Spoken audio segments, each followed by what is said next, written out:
So, very good morning, students.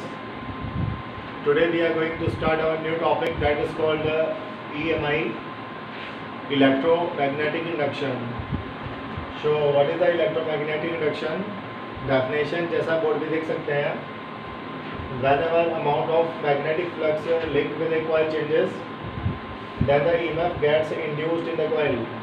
मान लीजिए कोई coil है, कोई loop है, उस लूप के साथ लिंक मैग्नेटिक फ्लक्स अगर चेंज होगा, क्या चेंज होगा? मैग्नेटिक फ्लक्स अगर चेंज होगा तो उस कॉइल के अंदर, लूप के अंदर क्या होता है? ईएमएफ इंड्यूस होता है. क्या होता है? ईएमएफ इंड्यूस होता है. इसको कहा जाता है ईएमआई और इलेक्ट्रोमैग्नेटिक इंडक्शन.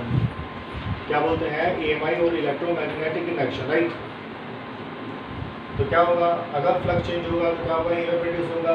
अब ध्यान रखिएगा, जो ईएमएफ इंड्यूस होता है, जहाँ पे ईएमएफ इंड्यूस होता है वो मटेरियल के नेचर के ऊपर डिपेंड नहीं करता. जैसे मैंने आपसे कहा कि मान लीजिए दो कॉइल है, एक आपका एल्यूमिनियम का बना हुआ है, दूसरा आपका कॉपर कॉइल है. First is aluminium coil and second one is copper coil. दोनों का रेडियस क्या सेम है और दोनों सेम मैग्नेटिक फील्ड के अंदर सेम एंगुलर वेलोसिटी से रोटेट कर रही है. मान लेते हैं दो कॉइल है, एक एल्यूमिनियम का, एक कॉपर का है. दोनों क्या करेंगे? सेम मैग्नेटिक फील्ड के अंदर सेम एंगुलर वेलोसिटी से क्या करेंगे? रोटेट करेंगे. तो हमें बताना है कि दोनों में जो ईएमएफ इंड्यूस होगा उसका रेशियो क्या होगा? क्या होगा?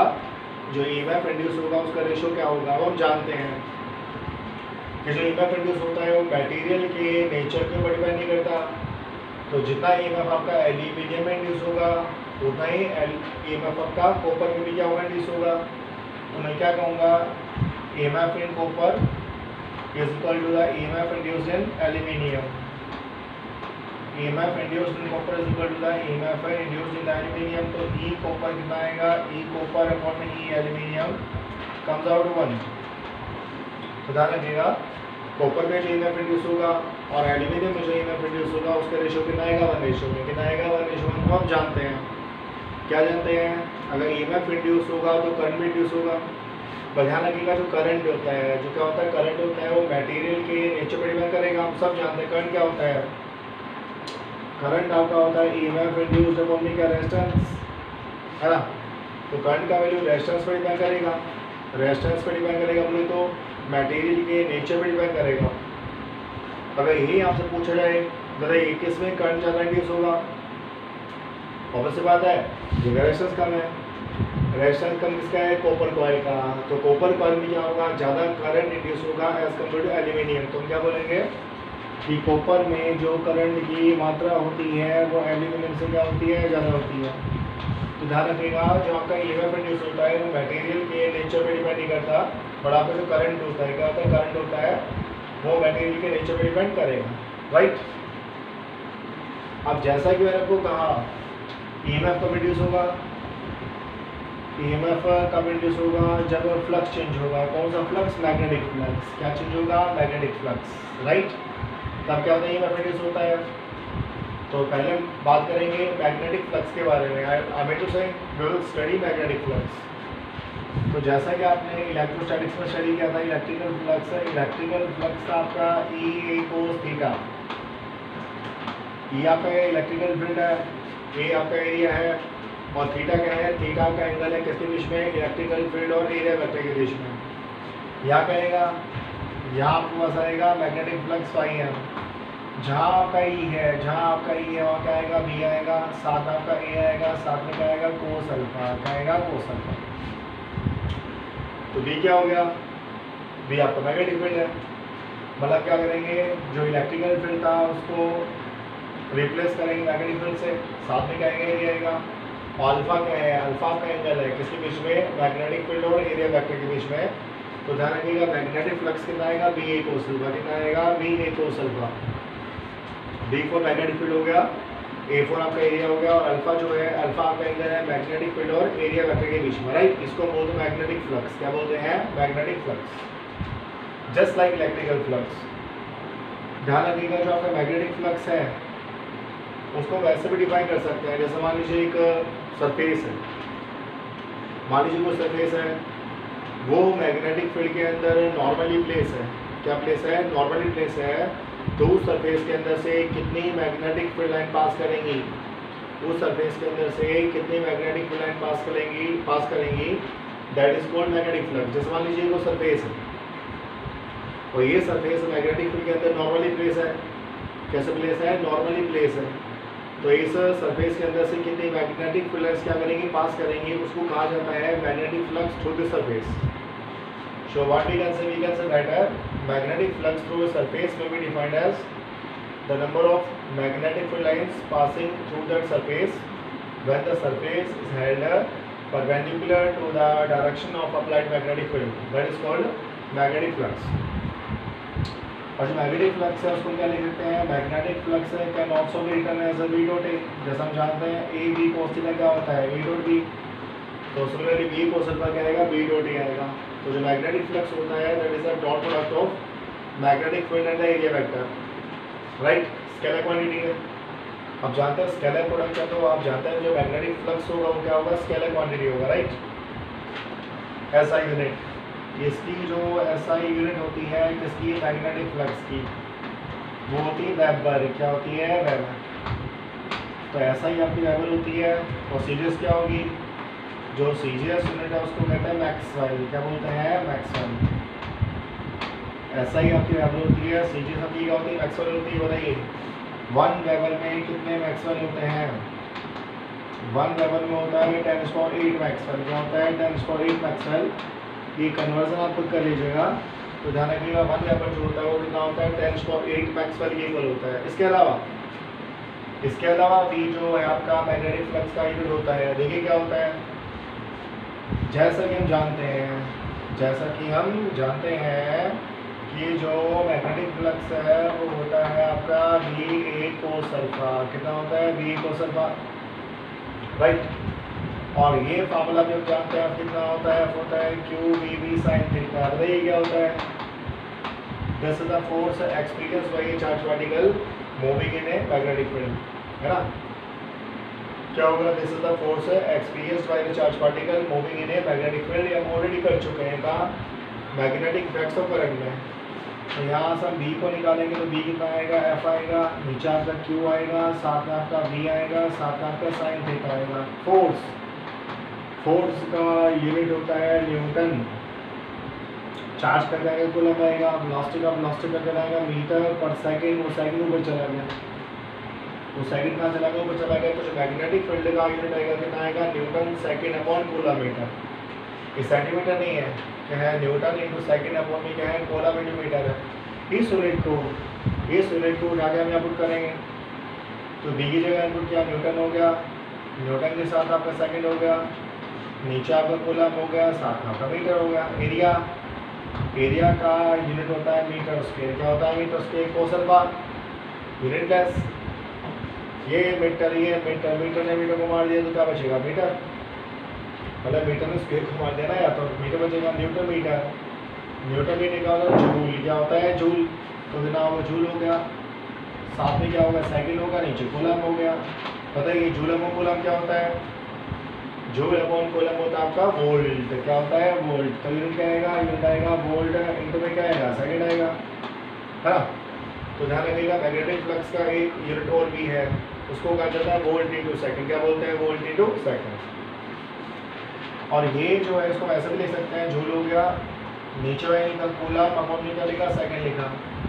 कूलम अपॉन सेकंड बोलो क्या होता है? एम्पियर। क्या होता है? Ampere. Charge upon time ampere होता है। तो यहाँ जूल आएगा, नीचे आपका एम्पियर आएगा। तो यूनिट क्या आ गया? यूनिट आपका आ गया जूल पर एम्पियर। क्या आएगा? जूल पर एम्पियर। तो जो मैग्नेटिक फ्लक्स है उसका एक और यूनिट है दैट इज कॉल्ड जूल पर एम्पियर, राइट? तो कौन सा यूनिट हो गया?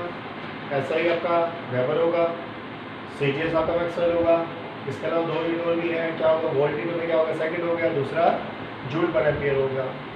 So these are the units of magnetic flux, right? अब ध्यान रखिएगा जो मैग्नेटिक फ्लक्स है वो होता है B cos अल्फा। क्या होता है? B cos alpha.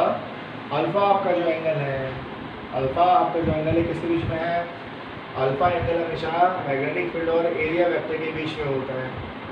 और सब जानते हैं एरिया क्या है? एरिया आपका स्केलर क्वांटिटी होता है।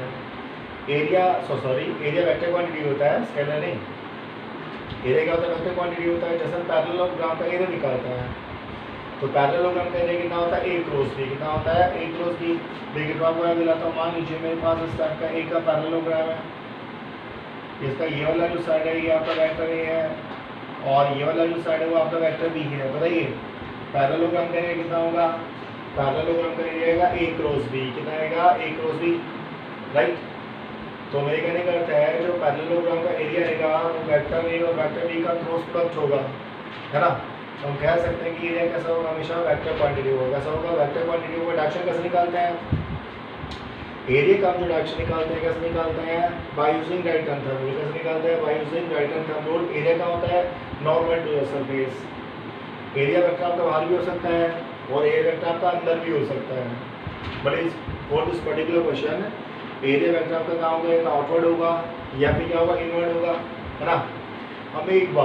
हम एक बार कोई भी डायरेक्शन ले लेंगे, जैसे मान लीजिए हमने आउटवर्ड लिया तो जो डायरेक्शन हमने एक बार लिया थ्रू आउट हमारी कलम उसी डायरेक्शन में लेके चलेंगे, ठीक है। तो this is called magnetic flux. क्या होता है, मैग्नेटिक फ्लक्स हो गया। अब अगर मैं आपसे पूछूं, जैसे मान लीजिए हमारे पास इस तरह का एक लूप है, क्या है, लूप है। इस लूप के अंदर सपोज करो ये आपके पास मैग्नेटिक फील्ड है, तो मैग्नेटिक फील्ड है, मैंने पूछा बताइए ये जो लूप है इसके थ्रू मैग्नेटिक फ्लक्स कितना होगा। मैंने क्या पूछा, ये जो लूप है इसके थ्रू मैग्नेटिक फ्लक्स का वैल्यू क्या होगा, बताइए कितना होगा। ऑब्वियस बात बताइए अल्फा कितना होगा, अल्फा पे कितना आएगा, 90 आएगा। कितना आएगा, 90 आएगा। देखो बिकॉज़ ये मैग्नेटिक फील्ड है, एरिया वेक्टर का होगा, बाहर होगा, अंदर होगा, तो बी में और एरिया वेक्टर में क्या बनेगा, 90। क्या बनेगा, 90। तो फ्लक्स कितना आएगा, फ्लक्स आपके पास जो आएगा वो आएगा बी ए कोस 90। ध्यान रखिएगा अल्फा का जो एंगल होता है वो मैग्नेटिक फील्ड और एरिया वेक्टर के बीच में होता है। तो कोस 90 कितना होगा, 0 होगा। तो ऑब्वियस से बात है मैग्नेटिक फ्लक्स कितना आएगा, 0 आएगा। तो ये जो लूप है, ये जो सरफेस है, इसके थ्रू जो नेट मैग्नेटिक फ्लक्स है वो कितना आएगा, 0 आएगा। कितना आएगा, 0। सिमिलरली हमने क्वेश्चन किया था इलेक्ट्रोस्टैटिक्स में। मान लीजिए हमारे पास इस टाइप का एक क्यूब, क्या है, इस टाइप का सपोज करो एक क्यूब हो गया। क्यूब का जो हर एक साइड है वो एल मान लो, ए मान लो, क्या फर्क पड़ता है, कुछ मान लो। ये जो क्लोज लूप है, ये क्यूब है, वो एक यूनिफॉर्म मैग्नेटिक फील्ड बी के अंदर प्लेस है। ये जो क्यूब है वो क्या है, वो एक यूनिफॉर्म मैग्नेटिक फील्ड बी के अंदर प्लेस है। बताइए फ्लक्स कितना होगा, मैग्नेटिक फ्लक्स कितना होगा, 0 होगा। कितना होगा, 0 होगा। ऐसे क्वेश्चन तो हम ऑलरेडी कर चुके हैं कहाँ, इलेक्ट्रोस्टैटिक्स में। जब भी कोई क्यूब या कोई क्लोज सरफेस कहाँ रखा होता है, यूनिफॉर्म इलेक्ट्रिकल फील्ड में रखा होगा तो भी इलेक्ट्रिकल फ्लक्स कितना होगा, 0 होगा। और यूनिफॉर्म मैग्नेटिक फील्ड में रखा होगा तो भी मैग्नेटिक फ्लक्स कितना होगा, 0 होगा। बिकॉज क्यों, जितनी लाइन एंटर करेगी उतनी लाइन लीव करेंगी, जितनी मैग्नेटिक फील्ड लाइन से इसके अंदर एंटर करेंगे उतनी ही मैग्नेटिक फील्ड लाइन को क्या करेंगे, लीव करेंगी। क्या करेंगे, लीव करेंगी। तो net magnetic flux through this cubical surface कितना होगा, 0 होगा। कितना होगा, 0 होगा। So that was all about magnetic flux, right? अब हम जानते हैं कि जो EMF कब इंड्यूस होगा, जब फ्लक्स चेंज होगा। हम जानते हैं EMF कब इंड्यूस होता है, जब फ्लक्स चेंज होता है। अब फ्लक्स चेंज कब होगा, फ्लक्स को चेंज करने के 3 तरीके हैं। या तो हम चेंज करें V को, या हम चेंज करें A को, या फिर हम चेंज करें अल्फा को। किसको, अल्फा को। तो ध्यान रखिएगा फ्लक्स को यानी कि मैग्नेटिक फ्लक्स को चेंज करने के 3 तरीके हैं। हम किसको चेंज करेंगे, बी को चेंज करेंगे। बी बोले तो मैग्नेटिक फील्ड, ए बोले तो एरिया, अल्फा बोले तो angle between the magnetic field and area vector. A क्या होता है, ए ध्यान रखिएगा, ए बेसिकली वो एरिया होता है, ए बेसिकली क्या होता है, वो एरिया होता है जो मैग्नेटिक फील्ड के अंदर होता है। जो क्या होता है, मैग्नेटिक फील्ड के अंदर होता है। मेरे कहने का अर्थ है, जैसे मान लीजिए हमारे पास इस टाइप का एक सर्कुलर लूप है। इस सर्कुलर लूप का जो रेडियस है इसका ये क्या है, आर है। और इसके अंदर फिर एक सर्कुलर लूप में ऐसा गिवन है, इस सर्कुलर लूप का रेडियस है स्मॉल है। क्या है, स्मॉल है। अब इसके अंदर आपका मैग्नेटिक फील्ड है, कितना है, बी नॉट। कितना है, बी नॉट। बताइए फ्लक्स कितना होगा, बताओ फ्लक्स कितना होगा। जो फ्लक्स का वैल्यू आएगा कितना आएगा, बी नॉट इंटू कितना आएगा, पाई ए स्क्वायर। कितना आएगा, पाई ए स्क्वायर। ये वाला एरिया लेके चलेंगे। एरिया जो है आपका पाई आर स्क्वायर नहीं होगा, एरिया जो है आपका पाई आर स्क्वायर नहीं होगा। एरिया कितना आएगा, पाई ए स्क्वायर। हम बेसिकली वो एरिया लेके चलते हैं जो मैग्नेटिक फील्ड के अंदर होता है। तो ध्यान रखिएगा जो मैग्नेटिक फ्लक्स आएगा बी ए कोसेल्फ आएगा। ए बेसिकली वो एरिया होता है जो मैग्नेटिक फील्ड के अंदर होगा, राइट। ओके, तो हम जानते हैं कि फ्लक्स को चेंज करने के 3 तरीके हैं, बी को चेंज करें, ए को चेंज करें, अल्फा को चेंज करें। पहले हम चेंज करेंगे बी को, पहले क्या चलेंगे बी को चेंज करेंगे, और बी को चेंज करेंगे तो हम उस 2 लॉज आएंगे, उनको बोलते हैं फैराडेज लॉ। क्या बोलते हैं? Faraday's law. एक्चुअली क्या है, अब हम क्या स्टडी करेंगे, एक पार्ट में हम स्टडी करेंगे कि आपका जो ईएमएफ इंड्यूस होगा, आपका जो ईएमएफ इंड्यूस होगा उसका मैग्नीट्यूड क्या होगा, और फिर क्या स्टडी करेंगे, फिर हम स्टडी करेंगे जो आपका ईएमएफ इंड्यूस हुआ तो करंट भी इंड्यूस होगा, और करंट अगर इंड्यूस होगा तो उस इंड्यूस करंट का डायरेक्शन कैसे निकालेंगे। डायरेक्शन निकालने के लिए लो होता है, उसको बोलते हैं लेंजेस लो। क्या बोलते हैं? लेंजेस लो। तो सबसे पहले क्या करते हैं, जो ईएमएफ इंड्यूस होगा उसका मैग्नीट्यूड निकालते हैं। क्या निकालता है? Magnitude, right. मैग्नीट्यूड निकालने के लिए बेसिकली 2 लो होते हैं, इनको कहा जाता है फैराडेज लॉज। क्या बोलते हैं? Faraday's laws. तो फर्स्ट लो क्या होता है, 2 लो हैं, एक फैराडे फर्स्ट लो है, एक फैराडे सेकंड लो है। तो पहले बात करते हैं फैराडे फर्स्ट लो। तो फैराडे फर्स्ट लो क्या बोलता है, देखिए मान लीजिए ये कॉइल है और ये मैग्नेट है, और मान लो ये मैग्नेट का नॉर्थ पोल है। अब आप जानते हैं जो मैग्नेट होगा उसमें क्या होता है, मैग्नेटिक फील्ड लाइंस कहाँ से निकलते हैं, नॉर्थ पोल से निकलती हैं। नॉर्थ पोल से कहाँ जाएंगी, साउथ पोल पे जाएंगी। कहाँ? आउटसाइड द मैग्नेट, और इनसाइड द मैग्नेट कहाँ से क्या होगा, साउथ से नॉर्थ पे होगा, ये आप जानते हैं। तो नॉर्थ पोल से कितना आएगी 100, कितने के लिए 100 आएगी, 16 निकली। ये वाले कॉइल है, दोनों में सेपरेशन बहुत ज़्यादा है, अभी दोनों में सेपरेशन क्या है, बहुत ज़्यादा है। तो इससे निकलने वाली जो 100 लाइन्स है, इससे निकलने वाली जो 100 लाइन है, उनमें से एक भी लाइन इस क्लोज लूप को कट नहीं करेगी, राइट।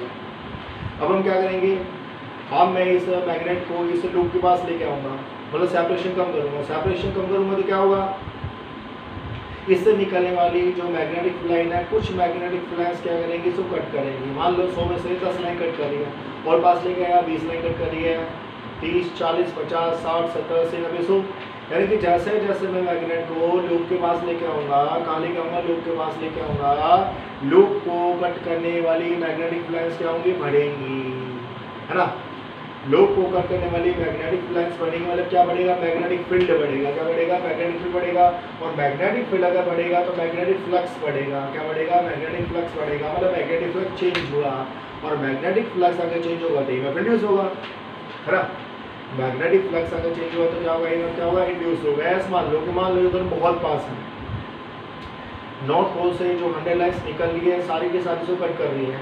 अब इस मैग्नेट को दूर लेके जाऊंगा, जब मैं मैग्नेट को दूर लेके जाऊंगा तो क्या होगा, पहले 100 लाइन कट कर रही है, 90, 80, 50, 40, है ना। जैसे जैसे मैं मैग्नेट को इस कॉइल से दूर लेके जाऊंगा, वैसे वैसे इस कॉइल को कट करने वाली, प्रतिच्छेद करने वाली मैग्नेटिक फ्लक्स क्या होंगी, कम होंगी। क्या होंगी, कम होंगी। मैग्नेटिक फ्लक्स अगर कम होंगी तो मैग्नेटिक फील्ड कम होगा, और मैग्नेटिक फील्ड अगर कम होगा तो मैग्नेटिक फ्लक्स कम होगा, और मैग्नेटिक फ्लक्स कम होगा तो क्या होगा, ईएमएफ क्या होगा, इंड्यूस होगा, है ना। तो ईएमएफ क्यों इंड्यूस हुआ, जब मैं मैग्नेट को, मतलब कब इंड्यूस हुआ, जब मैं मैग्नेट को या तो कॉइल के पास लेके आऊँगा या फिर कॉइल से दूर लेके जाऊँगा। तो दोनों में क्या है, दोनों में रिलेटिव मोशन है। क्या है, रिलेटिव मोशन है। तो फैराडे फर्स्ट लॉ बोलता है कि जब भी आपके कॉइल में, किसमें, कॉइल में और मैग्नेट में, किसमें, कॉइल में और मैग्नेट में क्या होगा, रिलेटिव मोशन। क्या होगा, रिलेटिव मोशन है, तो उस कॉइल में ईएमएफ इंड्यूस होता है। क्या होता है, ईएमएफ इंड्यूस होता है। तो फैराडे फर्स्ट लॉ क्या बोलता है, फैराडे फर्स्ट लॉ बोलता है whenever there is a relative motion, whenever there is a relative motion, अरे किसके बीच में बच्चों, between magnet and coil, between magnet and coil क्या होगा, ईएमएफ बोली तो electromotive force, EMF gets induced in the coil, EMF gets induced in the coil। तो ध्यान रखिएगा EMF कब इंड्यूस होगा, जब कॉइल में और मैग्नेट में क्या होगा, रिलेटिव मोशन। क्या होगा, रिलेटिव मोशन। तो फर्स्ट क्या बोलता है, जब भी कॉइल में और मैग्नेट में क्या होगा, रिलेटिव मोशन होगा। क्या होगा, रिलेटिव मोशन होगा, तो कॉइल में क्या होगा, EMF इंड्यूस होगा। इसको कहा जाता है फ्राइडे फर्स्ट लॉ। क्या बोलते हैं? Friday first law. आइए इस पे और थोड़ा प्रकाश डालते हैं कि फ्राइडे फर्स्ट लॉ क्या होता है। अगर मैं आपसे पूछूं कि मान लीजिए हमारे पास इस टाइप से एक कॉइल है या लूप है और यहाँ पर ये मैग्नेट है, ये मैग्नेट का मान लीजिए नॉर्थ पोल है, ये मैग्नेट का मान लीजिए साउथ पोल है, ये कॉइल भी किसमें है? रेस्ट में है, मैग्नेट भी क्या है? रेस्ट में है। और ध्यान रखिएगा मैग्नेट कॉइल के बहुत पास है, मैग्नेट जो है कॉइल के क्या है? बहुत पास है। बताइए क्या कॉइल में कोई ईएमएफ या करंट इंड्यूस होगा? नहीं होगा। क्यों नहीं होगा? बताइए क्यों नहीं होगा? इसके साथ फ्लक्स लिंक तो है, नॉर्थ पोल से जो 100 लाइन निकलेंगी इसको कट करेंगी, तो इस कॉइल के साथ फ्लक्स लिंक तो है बट फ्लक्स चेंज नहीं हो रहा। दोनों में किसी टाइप का कोई रिलेटिव मोशन नहीं है, किसी टाइप का कोई रिलेटिव मोशन नहीं होगा तो इसमें कोई ईएमएफ इंड्यूस नहीं होगा। और जब कोई ईएमएफ इंड्यूस नहीं होगा तो आप उससे मतलब करंट इंड्यूस नहीं होगा। राइट? अच्छा मान लो इसी क्वेश्चन में अगर मैं ये कहूँ कि ये जो आपका मैग्नेट है वो अपनी एक्सिस के अबाउट ओमेगा एंगुलर वेलोसिटी से घूम रहे हैं। क्या बोला मैंने? ये जो मैग्नेट है वो अपनी एक्सिस के अबाउट ओमेगा एंगुलर वेलोसिटी से क्या करेगा? रोटेट करेगा। क्या करेगा? रोटेट करेगा। बताइए क्या आपको ईएमएफ इंड्यूस होगा? अभी कोई ईएमएफ इंड्यूस नहीं होगा। क्यों नहीं होगा? देखो यहाँ से 100 लाइन निकली, 100 की 100 लाइन से कट कर रही है बट कट करने वाली मैग्नेटिक फ्लाई चेंज नहीं हो रही। ये सिचुएशन कैसे है? ये सिचुएशन कुछ ऐसे है, जैसे ये कॉइल है और ये आपका मैग्नेट है, ये मैग्नेट अपनी एक्सिस पे ऐसे घूम रहे हैं, तो ये जो नॉर्थ पोल है और ये जो कॉइल है इनके बीच का आपको सेपरेशन चेंज हो रहा है। तो जब दोनों के बीच का सेपरेशन ही चेंज नहीं होगा तो कोई रिलेटिव मोशन नहीं होगा, कोई रिलेटिव मोशन नहीं होगा तो कोई ईएमएफ इंड्यूस नहीं होगा।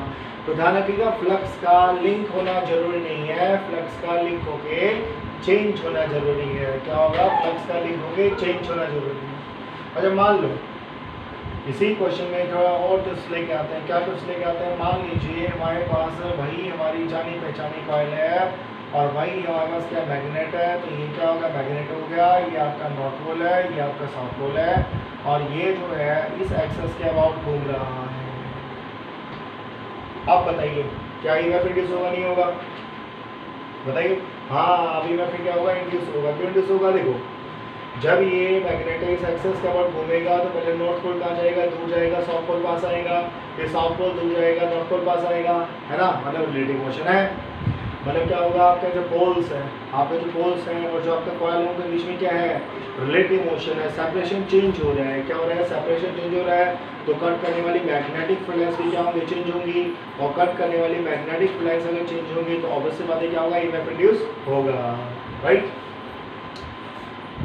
तो ध्यान रखिएगा ये जो पर्टिकुलर एग्जांपल था इसमें ईएमएफ इंड्यूस होगा बिकॉज आपके जो पोल्स हैं और आपका जो कॉइल है उनके बीच में सेपरेशन चेंज होगा और सेपरेशन अगर चेंज होगा तो क्या होगा? कट करने वाली मैग्नेटिक फ्लक्स क्या होंगी? चेंज होंगी। कट करने वाली मैग्नेटिक फ्लक्स अगर चेंज होगी तो क्या होगा? ईएमएफ क्या होगा? इंड्यूस होगा। राइट? अच्छा यहाँ बात करें, मान लेते हैं ये जो कॉइल है इसका वेलोसिटी है 5 मीटर पर सेकेंड और मान लेते हैं ये जो मैग्नेट है वही मान लो ये नॉर्थ पोल है, ये आपका साउथ पोल है, इसका वेलोसिटी भी मान लो क्या है? 5 मीटर पर सेकेंड है। बताइए क्या कोई ईएमएफ इंड्यूस होगा? इस बार कोई ईएमएफ इंड्यूस नहीं होगा। क्यों नहीं होगा? अरे दोनों का वेलोसिटी क्या है? 5 मीटर पर सेकेंड है। अगर रिलेटिव वेलोसिटी कितना? 0। दोनों का वेलोसिटी 5 मीटर पर सेकेंड है तो रिलेटिव वेलोसिटी कितना होगा? 0 हो गया। रिलेटिव वेलोसिटी 0 होगा तो दोनों के बीच का सेपरेशन चेंज नहीं होगा और अगर सेपरेशन चेंज नहीं होगा तो कोई ईएमएफ इंड्यूस नहीं होगा। अगर सेपरेशन चेंज होगा तभी तो कट करने वाली मैग्नेटिक फ्लक्स क्या होंगी? चेंज होंगी। यहाँ तो सेपरेशन ही चेंज नहीं हो रहा, सेपरेशन चेंज नहीं होगा तो कट करने वाली मैग्नेटिक फ्लक्स क्या रहेंगी? सेम रहेंगी। फ्लक्स क्या रहेगा? सेम रहेगा। फ्लक्स चेंज नहीं होगा तो कोई ईएमएफ इंड्यूस नहीं होगा। ध्यान रखिएगा फ्लक्स का लिंक होना जरूरी नहीं है, फ्लक्स का चेंज होना जरूरी है। क्या जरूरी है? फ्लक्स का चेंज होना जरूरी है। अब फ्लक्स चेंज कैसे होगा? कॉइल रेस्ट में मैग्नेट मूव करेगा, मैग्नेट रेस्ट में कॉइल मूव करेगा या फिर दोनों के बीच क्या होगा? रिलेटिव मोशन होगा। समझ रहे? हमें तो बेसिकली रिलेटिव मोशन चाहिए। क्या चाहिए? रिलेटिव मोशन चाहिए, चाहे आपका मैग्नेट मूव करे, चाहे आपका कॉइल मूव करे या फिर दोनों के बीच में क्या हो? मोशन हो, मतलब दोनों मूव करें। पर रिलेटिव मोशन होना चाहिए। जब भी रिलेटिव मोशन होगा तो कट करने वाली मैग्नेटिक फ्लक्स क्या होंगी, चेंज होंगी। मैग्नेटिक फ्लक्स अगर चेंज होगी तो मैग्नेटिक फील्ड चेंज होगा, मैग्नेटिक फील्ड अगर चेंज होगा तो मैग्नेटिक फ्लक्स चेंज होगा, और अगर मैग्नेटिक फ्लक्स चेंज होगा तो ईएमएफ क्या होगा, इंड्यूस होगा। तो इसको बोलते हैं फैराडे फर्स्ट लॉ। क्या बोलते हैं, फैराडे फर्स्ट लॉ। तो ध्यान रखिएगा, जब भी कॉइल में और मैग्नेट में, किसमें, कॉइल में और मैग्नेट में क्या होगा, रिलेटिव मोशन। क्या होगा, रिलेटिव मोशन। तो कॉइल के अंदर क्या होगा, ईएमएफ इंड्यूस होगा। This is called Faraday first law. क्या बोलते हैं इसको, फैराडे फर्स्ट लॉ बोलते हैं। अब हम चलेंगे फैराडे सेकंड लॉ। तो फैराडे सेकंड लॉ क्या होता है, किसकी बात करेंगे, हम बात करेंगे फैराडेज सेकंड लॉ। तो फैराडे सेकंड लॉ क्या बोलता है, फैराडे सेकंड लॉ बोलता है कि जितना ज़्यादा रिलेटिव मोशन होगा, जितना ज़्यादा रिलेटिव मोशन होगा उतना ही ज़्यादा ईएमएफ इंड्यूस होगा। फर्स्ट लॉ क्या बोला, फर्स्ट लॉ कहता है रिलेटिव मोशन होगा तो ईएमएफ इंड्यूस होगा, और सेकंड लॉ बोलता है कि जितना ज़्यादा रिलेटिव मोशन होगा उतना ही ज़्यादा क्या होगा, ईएमएफ इंड्यूस होगा। Greater the relative motion, more will be the induced EMF, right? Because देखिए, जितना ज़्यादा रिलेटिव मोशन होगा पर यूनिट टाइम में कट करने वाली मैग्नेटिक फ्लक्स क्या होंगी, ज़्यादा होंगी या ज़्यादा चेंज होंगी। क्या होंगी, ज़्यादा क्या होंगी, चेंज होंगी। मतलब एक्चुअली क्या चेंज होगा, फ्लक्स चेंज, फ्लक्स क्या होगा, ज़्यादा चेंज होगा। ये कैसे, rate of change of flux बढ़ेगा। क्या बढ़ेगा, rate of change of flux बढ़ेगा। तो ध्यान रखिएगा, जितना ज़्यादा रिलेटिव मोशन होता है उतना ही ज़्यादा ईएमएफ क्या होता है, इंड्यूस होता है। क्या बोल सकते हैं कि जो ईएमएफ इंड्यूस होता है that is directly proportional to the rate of change of magnetic flux. जो ईएमएफ इंड्यूस होता है